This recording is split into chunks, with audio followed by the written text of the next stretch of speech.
मारुति कार गहना गुड़िया घर द्वार मकान दुकान लोटा थारी बेचे के सरकार आ गल बड़े कबाड़ी लाल जी आवेला साल में एक बार महीना में 2 बार हफ्ता में 3 बार पाड़ा और पाड़ी बेच दी कबाड़ी ना बेचब कबाड़ी तो पटो मार के सास के पुट्ठा फाड़ी महंगा भइल बा साड़ी खुलल बांगन बाड़ी फिर ना ये चौपट लाल कबाड़ी समझ गए नहीं भैया।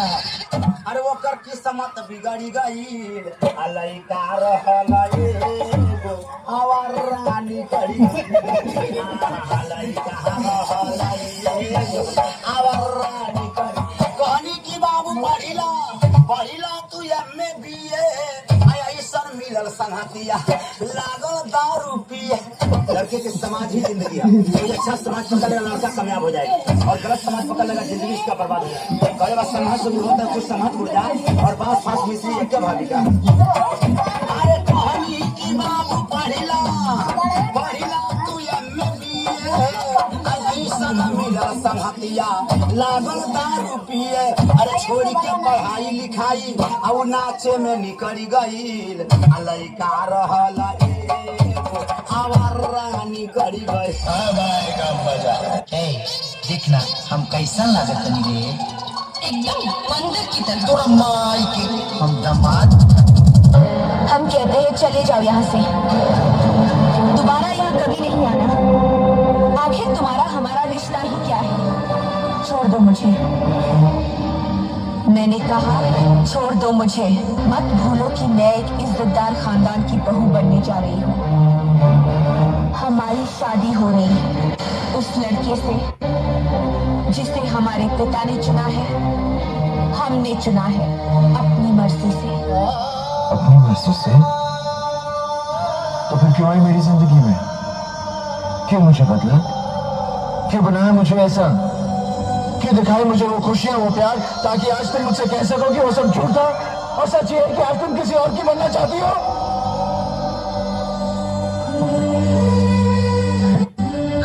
काजल, मैं जानता हूं कि तुम सिर्फ मुझसे प्यार करती हो, सिर्फ मुझसे। मैं तुम्हारे बिना जिंदा नहीं रह सकता। हम किसी दूसरे की अमानत है।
राजकुमार से ठीक